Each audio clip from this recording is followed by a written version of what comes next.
Hey everybody, I'm Chef Wayne from 60 Minute Chef, and you might have also seen me on MasterChef, where I was a semi-finalist this past season. And I'm here today in the amazing Ohio Beef Council kitchen. The thing is gorgeous, but what's even more pretty are these awesome steaks I've got in front of me. So this is my favorite steak. I call it the king of steaks, the ribeye cut. And so these are just absolutely beautiful. And we're gonna do a Sunday dinner, something special with these. So we're gonna do them in the oven. We're gonna put them over some amazing Alfredo pasta with a Calabrian chili butter. Let's cook. Okay, so we're gonna start out with these steaks. And I'm a huge proponent of pre-salting your steaks way in advance. Overnight is best, but even if you only have an hour, that's okay. You don't need anything on the steak at this point. No oil, no nothing, just salt. What this is gonna do, it's gonna break down and get into the meat, but it's also gonna draw the moisture out, because to get a great sear on a steak, you want a dry exterior. So we're gonna salt these really nicely. We're gonna put all of our seasoning on after our cook. So you might be wondering, Wayne, how are you gonna be cooking these steaks? This is called the reverse-sear method. You've probably heard of it. We're gonna do it kind of low and slow in the oven, get it up to temperature. I'm gonna finish medium rare, and then we're gonna take them out and we're gonna give them a beautiful sear and then let them rest. So really, this is all you have to do at this stage. Salt these guys up really nice. And now we're gonna put these in the oven at 275 for about 30 to 40 minutes, but you really wanna watch the temperature here. So I have my trusty temperature gauge. We're gonna go ahead and check on them in about 30 minutes, okay? Because depending on how you like it, for me, medium rare, I wanna take these out at 120, and then they're gonna keep cooking because we're gonna sear them and then rest them, okay? So that's where I wanna go, but the temperature's up to you. Let's get them in the oven. Okay, for me, there's nothing better than a perfectly grilled steak. Doesn't really need much else. But I do like to put some, let's just say some extra love on the steak from time to time. So I'm gonna show you how to make my Calabrian chili butter. It's gonna be a little bit sweet, a little bit spicy. It's gonna be delicious. So we've got our stand mixer here. We're gonna start with a stick of butter. Room softened butter as well. Otherwise it's gonna be really tough to do, okay? We're gonna go ahead and take our parsley here, okay? And we're gonna mince this up real nice. Okay, so everything's just gonna go right into our, okay? We've got our garlic. Now, you can mince this, but I love a microplane. These are great. It's gonna make it super fine because let's face it, no one wants a big chunk of garlic in their mouth. Okay, tap that off, and then we got our garlic. We're gonna have a pinch of salt in there. This is all to taste. You can salt as much or as little as you want. Now we've got our Calabrian chilies. You can find these in any grocery store now. They're great on pizzas, on all sorts of things. We're gonna take about a tablespoon, and we're gonna throw that in there, okay? This is hot honey. Now you can use regular honey and then maybe add a little bit of cayenne for a little bit more heat, but I love this hot honey. So we're gonna put about a tablespoon of this in here as well. This is gonna add our sweetness. That's about right. And boom. And lastly, we have Calabrian chili powder. Again, you can find this in any store. We're gonna put about a teaspoon of that. That's good. All right, let's give it a mix. Start it on slow. Don't want your butter flying out at you. Slowly turn up the speed. And we wanna mix this until it's completely incorporated. And you can see, it's beautiful, look at that. All right, we're gonna go ahead and scoop this up. Make sure at the very bottom, you give it a final stir. Bring it all together here. Okay, look at that. I'm gonna go ahead and put this in the center. We're just gonna kind of shape it however you want. We can make a block, you can make a roll, doesn't really matter, okay? Now, you're just gonna go ahead and fold it over. And now's where you can really shape it. You can make it long, you can make it into a tube. I'm just gonna make a nice little kind of oblong here. And you're just gonna roll it up. Just like that. Now pop it in the fridge to firm it up, and we'll get started on our steaks. We've got our steaks right where we want them. So the first thing that we'll wanna do here, they're not fully cooked yet, we're gonna wanna pat these dry. The secret to a great sear is dry, dry, dry. You have to get your steaks as dry as possible. So I'm gonna flip these over. Again, get all the moisture off. You can see they look kind of gray. They're supposed to be like that. That's normal right now, okay? So What we're gonna use is beef tallow. See, we're staying with the beef theme. See what we're doing here? Okay. So I love to use this because again, it's natural. It's not gonna impart any strange flavors, super high smoke point, which we want because we're gonna sear these on a rip-roaring cast iron that's right behind me there, okay? So we're gonna go ahead and start seasoning these. So we already have salt. We don't need any more salt.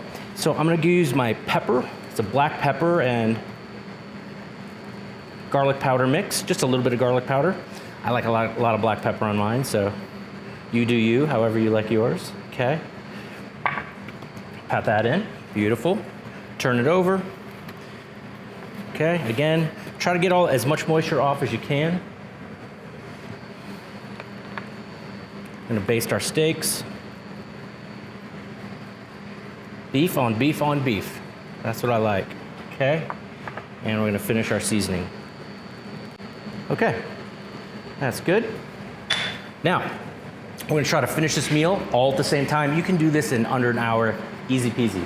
Let's check our pan. Now the nice thing about doing our steaks this way, I don't need any more oil in our cast iron because I've already oiled the steaks. So we are just about there. So I'm gonna go ahead and throw our fettuccine in our boiling water, salted boiling water. Don't forget a nice heaping bit of salt in there, okay? So we're gonna do that for about 10 minutes. Almost there. You want that pan searing hot, almost smoke coming off of it. It's gonna be a pretty fast sear. About 1.5 minutes on each side, and it's gonna be a delicious, crusty crust. All right, we've got smoke. Okay, so we're gonna come on over here. Okay, we're gonna go ahead and get our steaks in. Just lay it down, and that is the sound you wanna hear. That is the sound of pure joy. Okay, we're gonna do that for about 1.5 minutes on each side. Okay. So we've got our steaks all seared off, they're all done, and we're gonna let them rest now because they're not done until they've rested. I like to do mine for about 10 minutes. So we're gonna set our steaks over here, and we're gonna get to go on our Alfredo sauce for the pasta we have going. So let's do that.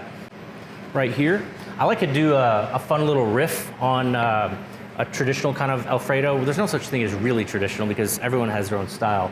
But this is a cacio e pepe style, so I'm adding black pepper to it.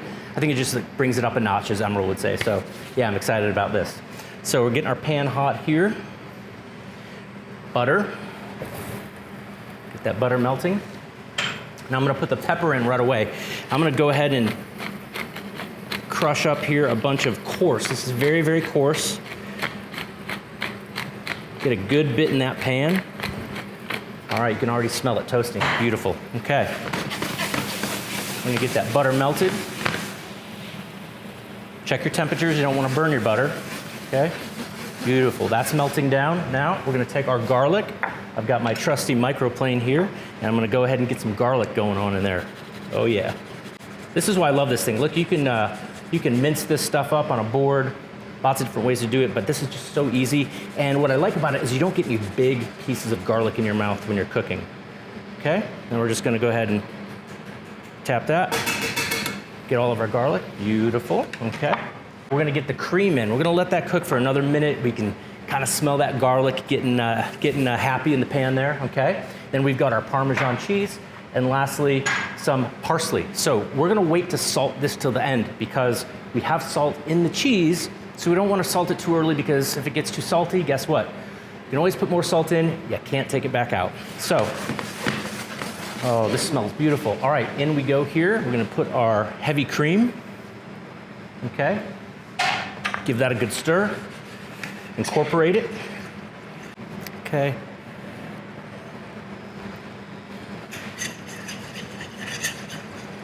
Okay. So you've got it reduced nicely. In goes the cheese. Don't put it all in at once. Put about half your cheese in. Incorporate it, and then go with the rest.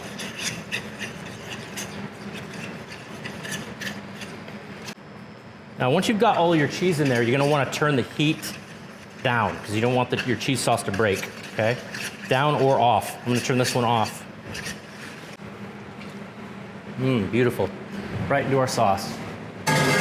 Right now it's a little more cheesy than I would like, so I'm gonna go ahead and incorporate this here. You'll see the pasta will start to get loosened up because it's wet. It'll help loosen that sauce up. Look at that. Woo, beautiful. Okay, now I'm gonna get a little taste here. Okay, doesn't really need any salt. So now we're gonna go ahead and put our parsley in. I'm not gonna put it all in. We'll save a little bit for garnish, okay? I'm cooking with this little spoon today. Sometimes you just cook with what you have. You get this stirred through. Beautiful. Okay, I'm gonna go ahead and give it another little final crack of black pepper. Got our plates. Okay, here we go. Okay, steak number one. Here we go. I'm gonna just go ahead and trim this up just a little bit. So you can serve it whole or in slices. I like to slice it, and you want to keep it about an inch thick. Any thinner than that, it'll tend to dry out. And now the pasta. Tongs. Okay, one final little swirl. This is looking nice, okay? We're just gonna go ahead and put a nice big pile in the center of the plate. Should be nice. Plate number two.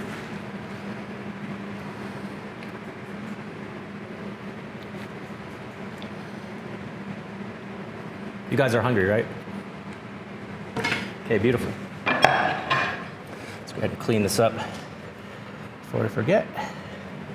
Okay, so our first steak, I'm gonna go ahead and that right on top. And just kind of look at that, beautiful, medium rare, okay? Now, whenever I cut steak, I always finish it with some finishing salt, some Meldon or some coarse salt, just like that, beautiful. I'm gonna go ahead and hit this with a little bit more parsley around the rim. Now, our butter. So this will slowly melt over our steak. Be generous with the butter. The butter's delicious, trust me, you're gonna want more of it. Okay, dish number one, dish number two. Let's get steak number two over here. Okay, this one's looking really pretty. Doesn't need much trimming at all.